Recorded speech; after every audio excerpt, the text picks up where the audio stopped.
Hi, welcome back. Uh, Continuation to our last video where we have tried displaying an image inside a web page.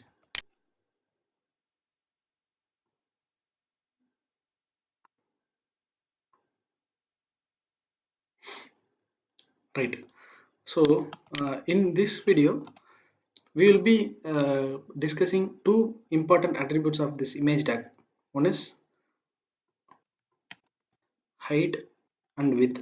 Height and width combined together can be called a single attribute because it is, for example, an image aspect ratio must be maintained uh, to keep the originality of the image. So height and width can be called a single attribute.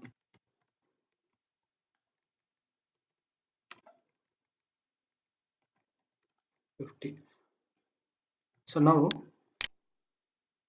this image is actually now in default size, and now we have given a size as 250 cross 250 pixel. You can see the change in size.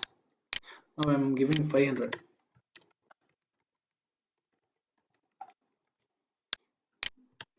You can see. The another important attribute is, for example, I don't have this image here. I don't have image at all.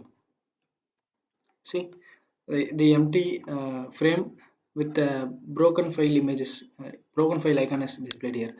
In such cases, we can display an user with a message so that user will not be confused. So the attribute name is ALT, alternate. In case the mentioned source is not found, the image frame will be displayed with the text inside this. You can see file not found. So these are the two important attributes of image tag, where you can display image in an HTML page. The working code is given below in the description in the GitHub. You can download that. Thanks for watching. Keep supporting.